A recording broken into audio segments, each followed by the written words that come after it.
Hello friends, good evening. कैसे हैं आप सभी लोग। आप सभी का स्वागत है आपके अपने यूट्यूब चैनल अमाजू क्लासेस पर। तो चलिए आज की क्लास की हम शुरुआत करते हैं।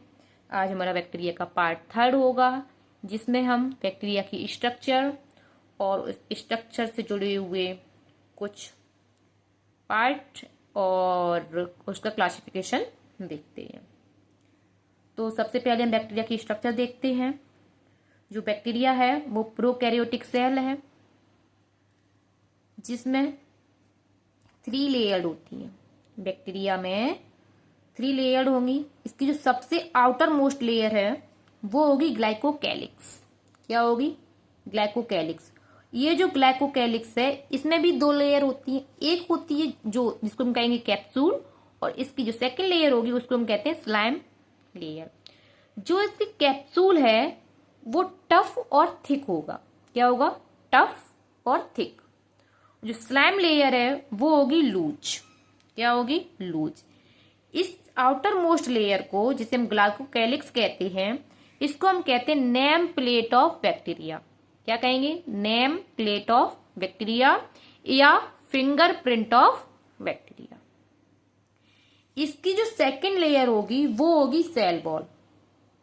आउटर मोस्ट ग्लाइकोकैलिक्स होगी, फिर होगी सेल वॉल। जो सेल वॉल है वो पेप्टिडोग्लाइकन की बनी होगी। किसकी बनी होगी? पेप्टिडोग्लाइकन की। इसकी थर्ड लेयर होती है प्लाज्मा मेम्ब्रेन। जो प्लाज्मा मेम्ब्रेन है ये लिपिड और प्रोटीन की बनी होगी। इन तीनों को, ग्लाइकोकैलिक्स, सेल वॉल और प्लाज्मा मेम्ब्रेन, इसको हम तीनों को मिलाकर सेल एनवलप कहती है। इसकी जो प्लाज्मा मेम्ब्रेन है इसमें अंदर की ओर एक फोल्डिंग होगी,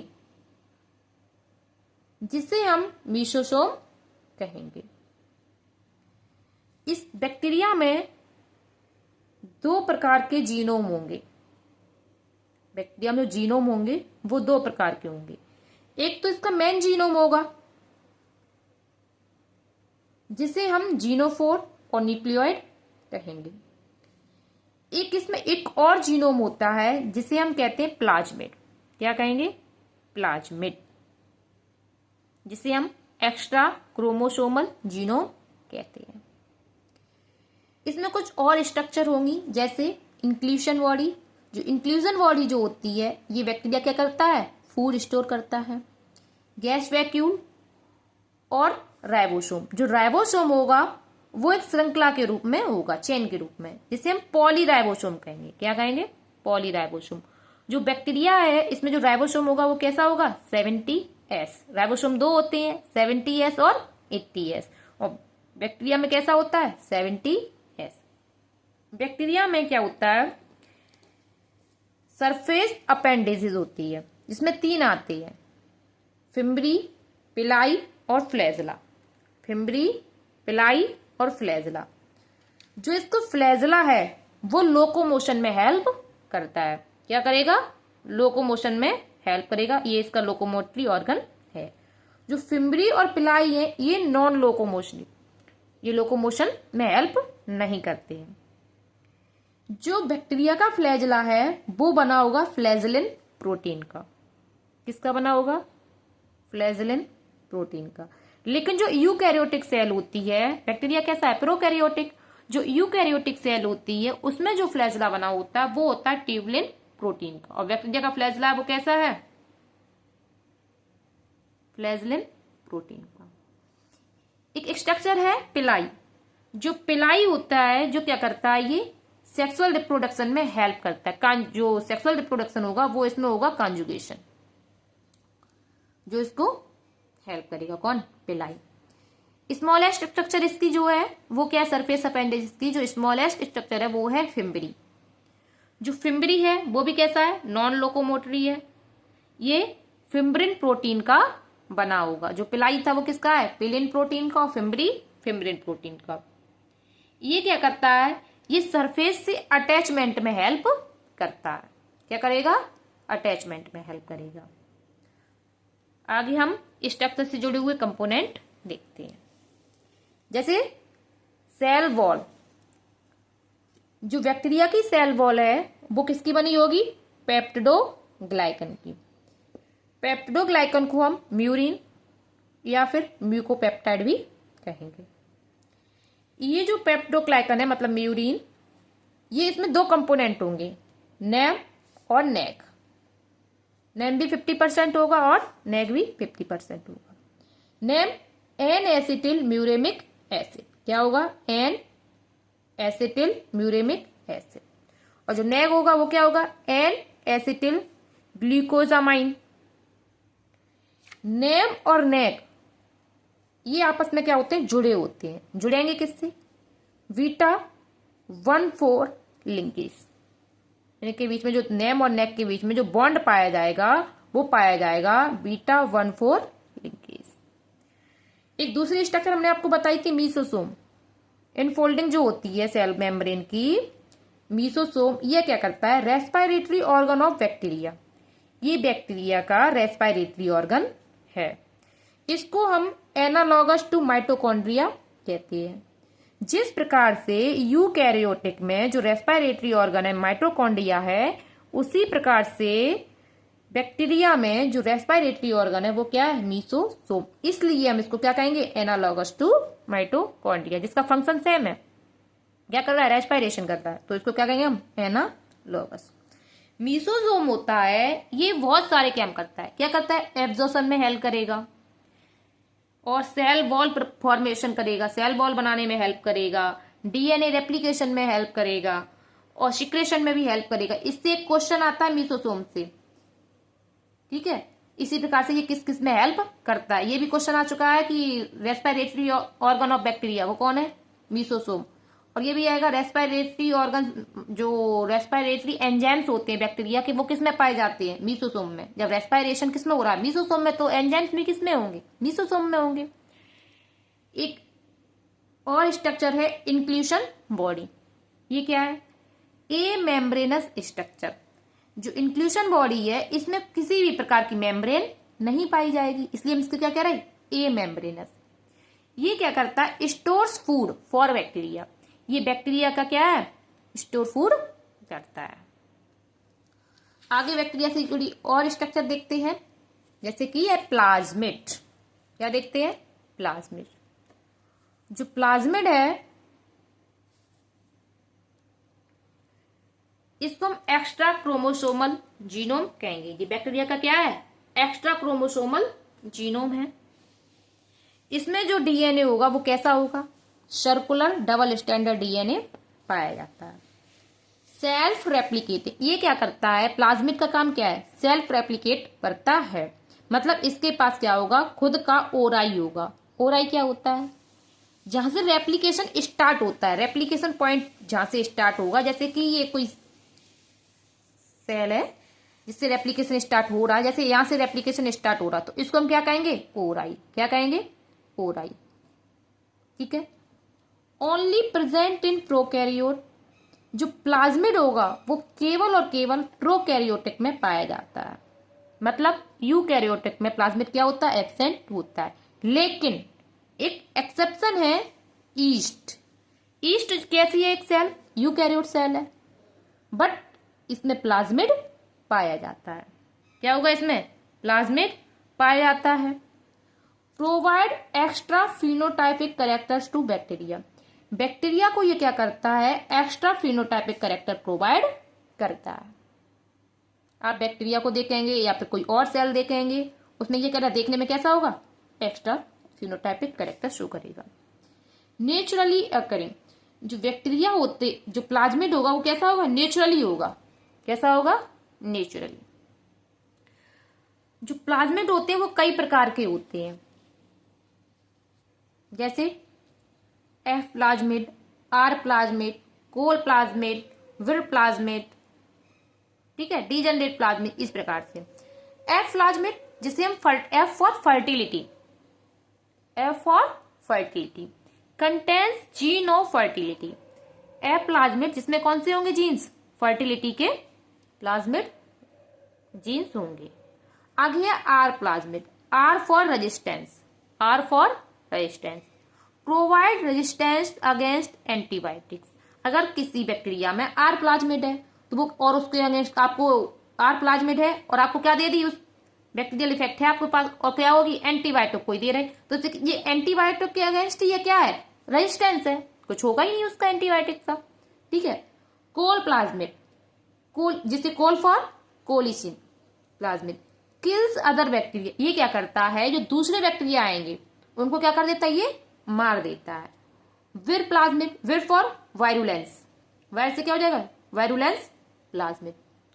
वायरुलेंस प्लाज्मिड क्या करता है, प्रोवाइड पैथोजेनिसिटी टू बैक्टीरिया, ये बैक्टीरिया को पैथोजेनिसिटी प्रोवाइड कराता है। ये दो प्रकार के होंगे, टीआई प्लाज्मिड और आरआई प्लाज्मिड।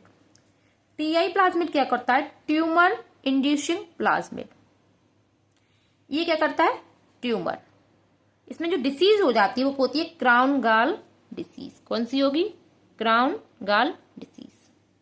आरआई प्लाज्मिड से क्या होगा, हेयरी रूट डिसीज। कौन सी होगी, हेयरी रूट डिसीज।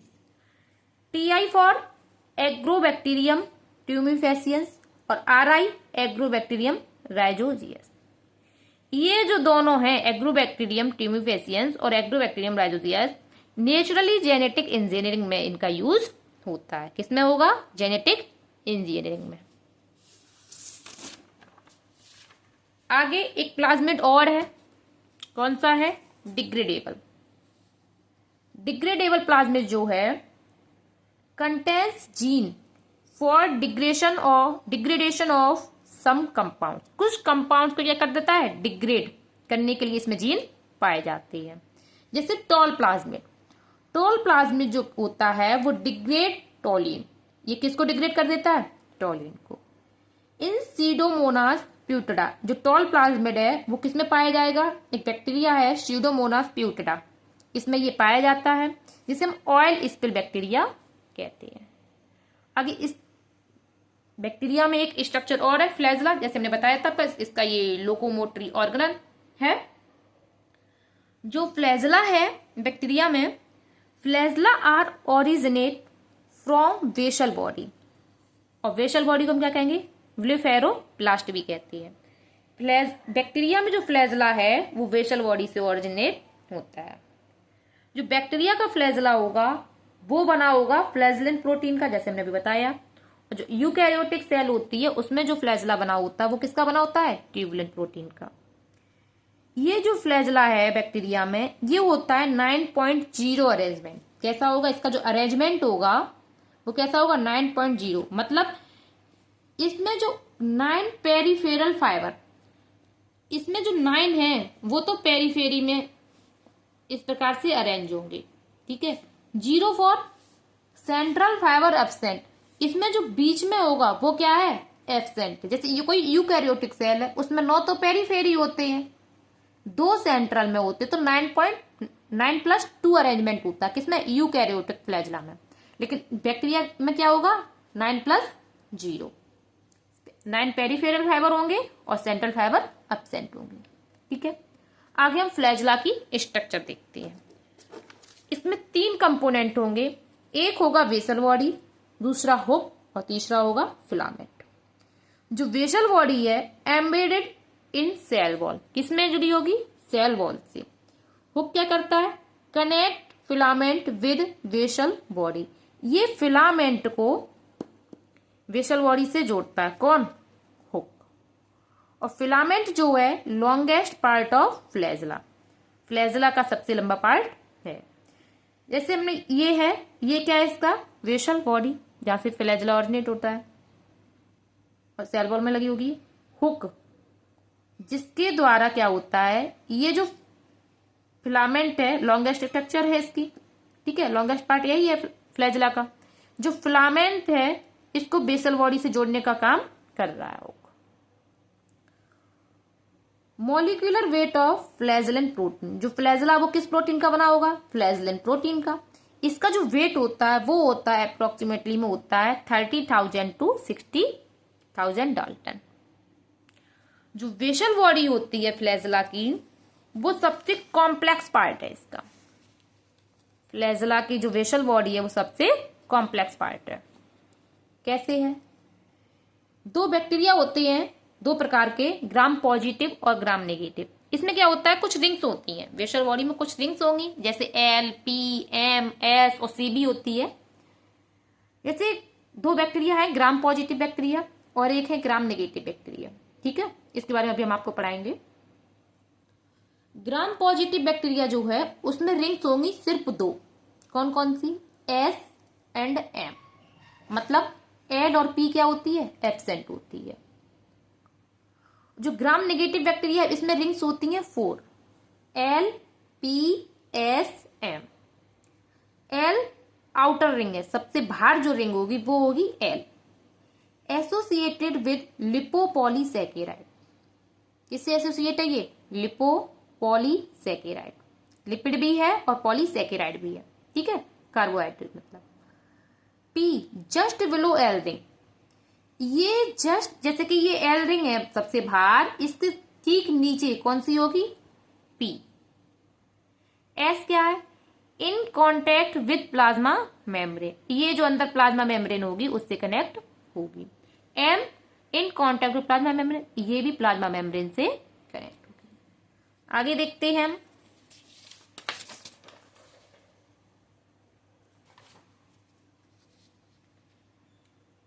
बैक्टीरिया का क्लासिफिकेशन। जो बैक्टीरिया का क्लासिफिकेशन हम सबसे पहले फ्लैजला के बेस पर देखते हैं। किसके बेस पर? फ्लैजला पढ़ रहे हैं तो फ्लैजला के बेस पे पहले देख लेते हैं। फ्लैजला जो है वो कैसा होता है? हेयर लाइक स्ट्रक्चर होती ना ये।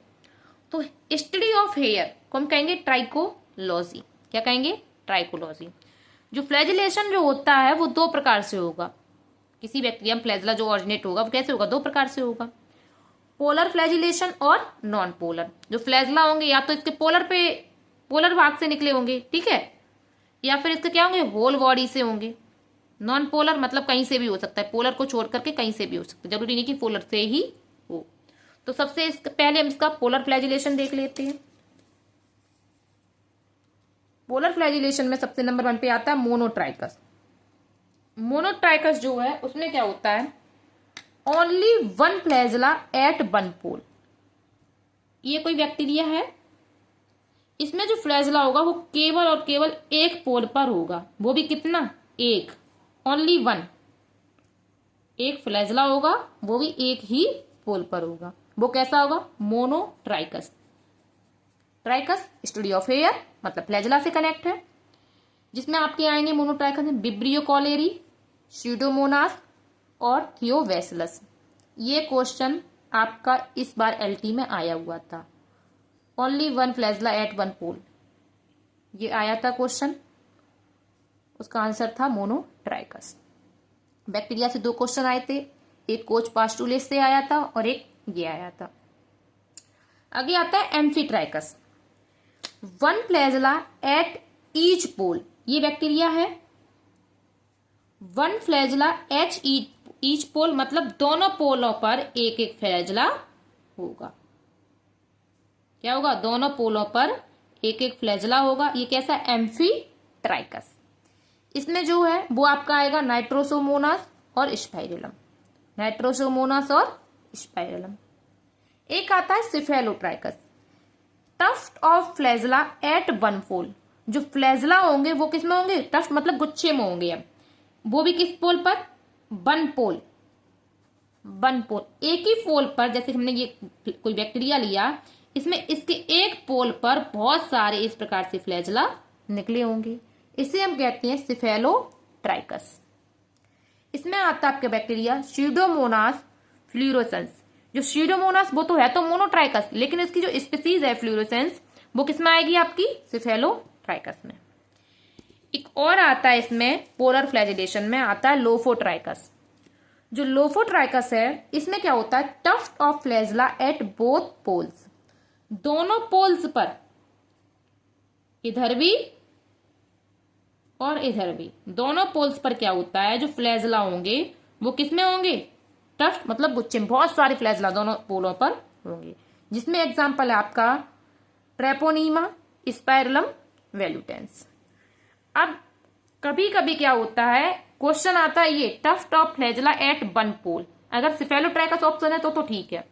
कभी कभी आपको सिफेलोट्राइकस एग्जाम ऑप्शन में नहीं मिलेगा तो आपको लगाना पड़ेगा लोफोट्राइकस। क्या लगाएंगे? लोफोट्राइकस। और ये भी हो जाता है टफ्ट ऑफ फ्लैजलाइट बोथ पोल्स, ये क्वेश्चन ये पूछेगा लोफोट्राइकस का, लेकिन लोफोट्राइकस ऑप्शन नहीं होगा तो हम लगाएंगे सिफेलोट्राइकस। क्या लगाएंगे? सिफेलोट्राइकस। इस प्रकार से ये क्वेश्चन एक बार आया था जिसमें सिफेलोट्राइकस ऑप्शन नहीं था और टफ्ट ऑफ फ्लैजलाइट वन पोल पूछा गया था। इस पे ऑप्शन भी उठाया गया था और कॉमन नंबर सबको फिर बाद में दिया गया था। ये चीज याद रखिए, ठीक है। अब हम नॉन पोलर फ्लैजिलेशन देख लेते हैं। नॉन पोलर में आपके आते हैं दो, एट्राइकस और पेरिट्राइकस।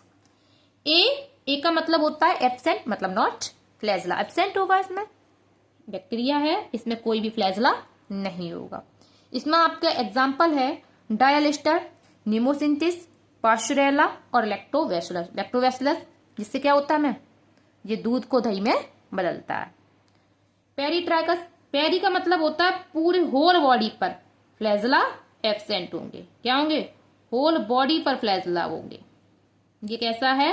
पेरिट्राइकस। इस प्रकार से होल बॉडी पर फ्लैजला होंगे, flagella all over the body. इसमें जो बैक्टीरिया आता है वो आता है आपका E coli, Escherichia coli, Salmonella typhi और Proteus vulgaris. E coli, Salmonella typhi और प्रोटियस वुल्गैरिस। इसमें एग्जाम्पल कम पूछे जाएंगे आपसे, ज्यादातर यही पूछते हैं किस पोल पे कितने फ्लैजला है तो उसका नाम बताना होता है। आगे हम देखते हैं बैक्टीरिया का स्टैन कैसे किया जाता है। क्या करेंगे? बैक्टीरिया को स्टैन, तो ग्राम स्टैनिंग पोजीशन। इसकी जो प्रोसेस होती है, क्या करते हैं, ये जो ग्राम स्टैनिंग प्रोसीजर्स जो है वो डेवलप्ड बाय हैंस क्रिश्चियन ग्राम। किसने किया था इसका? हैंस क्रिश्चियन ग्राम ने। इन्हीं के नाम पर ग्राम स्टैन रखा गया है। ये जो स्टैन होगा वो दो होंगे, प्राइमरी स्टैन और सेकेंडरी स्टैन।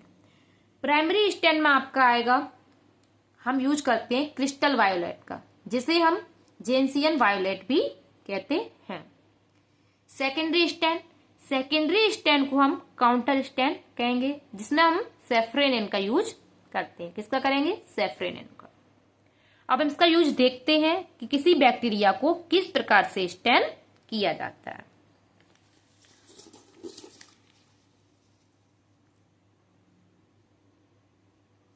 देखिए, हमने कोई बैक्टीरिया लिया, हमें नहीं पता ये बैक्टीरिया पॉजिटिव है, ग्राम पॉजिटिव है या ग्राम निगेटिव। अब हम इसको कैसे पता करें कि कोई बैक्टीरिया ग्राम निगेटिव है या ग्राम पॉजिटिव। इसके लिए प्रोसेस है, देखते हैं कैसे होती है। जैसे हम इधर ग्राम पॉजिटिव बैक्टीरिया ले लेते हैं और ग्राम नेगेटिव, ठीक है। हमने क्या किया, सबसे पहले क्या किया, क्रिस्टल वायोलेट लिया, प्राइमरी स्टैन लिया क्रिस्टल वायोलेट, जिससे बैक्टीरिया को क्या किया, स्टैन किया। क्या किया? स्टैन किया बैक्टीरिया का। तो जो पहले जब क्रिस्टल वायोलेट से स्टैन करते हैं तो बैक्टीरिया का जो कलर निकल के आता है वो होता है वायोलेट। क्या होगा? वायोलेट। चाहे वो ग्राम पॉजिटिव हो, वायोलेट, ग्राम नेगेटिव हो। पहले हमें पता नहीं था ग्राम पॉजिटिव ग्राम नेगेटिव, इसलिए हमने देखा वायोलेट है, ठीक है। फिर हमने स्टेप 2 किया, इसमें किया मॉर्डेंट। मॉर्डेंट मतलब कलर, जो मॉर्डेंट का मतलब हो जाता है कलर जो फिक्स करेगा उसको मॉर्डेंट कहेंगे। इसमें हमने जो यूज किया वो किया पोटेशियम आयोडाइड का। किसका यूज किया? पोटेशियम आयोडाइड का। फिर भी जब कलर फिक्स हो गया, कलर फिक्स देखा कि इसमें कलर फिक्स है या नहीं, तो कैसा निकला ये? पोटेशियम आयोडाइड का यूज करने के बाद भी ये कैसा है? ग्राम पॉजिटिव भी वायोलेट है और ग्राम निगेटिव भी कैसा है? वायोलेट है। फिर हमने क्या किया, स्टेप 3 किया। इसका हमने क्या किया, ग्राम डीकलराइजर का यूज किया। डीकलराइजेशन हमने यूज किया, वो केमिक जो कंपाउंड था वो किसका था? अल्कोहल और एसीटोन का मिक्सचर का हमने यूज किया। इसको जब हमने किया तो हमने देखा जो ग्राम पॉजिटिव बैक्टीरिया है वो तो वायोलेट ही है अभी भी, लेकिन जो ग्राम निगेटिव वो कैसे होगा? कलरलेस। इससे हमें पता चल गया ये ग्राम वायोलेट है तो ग्राम पॉजिटिव है और कलरलेस है तो ग्राम निगेटिव है। अब ये कंफर्म करने के लिए कि ये पॉजिटिव और नेगेटिव है भी या नहीं, क्लियर पता चली कि मतलब फिर से कलर चेंज हो जा रहा है, देख रहे हैं इसका। फिर हमने एक स्टेप और लिया 4, इसका किया काउंटर स्टैन। काउंटर स्टैन जिससे किससे किया गया? सेफ्रेनिन से। किसका यूज किया? सेफ्रेनिन को। जब ग्राम पॉजिटिव बैक्टीरिया पर सेफ्रेनिन डाला गया, उससे जब इसको स्टैन किया गया, फिर भी इसका जो कलर था वो कैसा रहा, वायलेट। मतलब ये क्या हुआ, चेंज नहीं हुआ, इसने अपना कलर छोड़ा भी नहीं और ना ही चेंज हुआ। लेकिन ग्राम नेगेटिव बैक्टीरिया जो वायोलेट, इसने अपना कलर छोड़ दिया था, कलरलेस हो गया था, जब इसको सेफ्रेनिन से स्टैन किया गया तो इसका जो कलर था वो चेंज होकर हो गया पिंक। कैसा हो गया, पिंक। जब पिंक कलर हो गया, कैसा हो जाएगा, पिंक। ये कैसा था इसका काउंटर स्टैंड। काउंटर स्टैंड के बाद में ये आता है question, after counter stand gram negative bacteria changed into pink colour, white colour, purple colour, violet, इस प्रकार से कैसा हो जाएगा आपका, पिंक कलर। ठीक है, ग्राम पॉजिटिव कभी भी कोई कलर चेंज नहीं करेगा, वो वायोलेट है, चाहे उसको आप क्रिस्टल वायोलेट से स्टैन करें या फिर सेफ्रेनिन से लास्ट में करें, लेकिन वो ग्राम पॉजिटिव बैक्टीरिया हमेशा कैसा रहता है, वायोलेट। आगे एक बैक्टीरिया है माइकोबैक्टीरिया, जो अगर हम इसको क्रिस्टल वायोलेट से स्टैन करते हैं तो इस पर कोई इफेक्ट नहीं पड़ता है। Bacteria like mycobacteria does not stain with crystal violet. ये क्रिस्टल वायोलेट से स्टैन नहीं होता है। क्यों? Because its cell wall contains a high lipid content molecule. इसमें क्या होता है, जो लिपिड का कंटेंट होता है वो कैसा होगा, हाई होगा। नॉन एज माइकोलिक एसिड, जिसे हम क्या कहते हैं, माइकोलिक एसिड। ये किसमें पाया जा रहा है, माइकोबैक्टीरिया में, जिसे हम स्टेरॉल्स भी कहेंगे। Which are resistant to crystal violet stain. ये जो माइकोलिक एसिड होता है वो क्रिस्टल वायोलेट स्टैन के अगेंस्ट क्या होगा, रेजिस्टेंस होगा, तो कोई प्रभाव पड़ने वाला वैसे भी नहीं है। तो हम माइकोबैक्टीरिया को स्टैन करेंगे कैसे, एसिड फास्ट स्टैन। जो स्टैन है वो हम कौन सा स्टैन यूज करेंगे, acid fast stand is used for staining of mycobacteria. Acid fast stand को हम जील नीलसन स्टैन भी कहते हैं। साइंटिस्ट थे जील नीलसन, इन्हीं के नाम पर रखा गया जील नीलसन स्टैन। आगे की श्रृंखला में हम आपको ग्राम पॉजिटिव और ग्राम नेगेटिव बैक्टीरिया के बारे में आगे की क्लास में बताएंगे। क्लास से जुड़े रहिए और चैनल को लाइक, सब्सक्राइब एंड शेयर करना ना भूलिए, जिससे कि ये वीडियो और लोगों तक पहुंच सके। इसलिए वीडियो को ज़्यादा से ज़्यादा शेयर कीजिए। देखने के लिए धन्यवाद।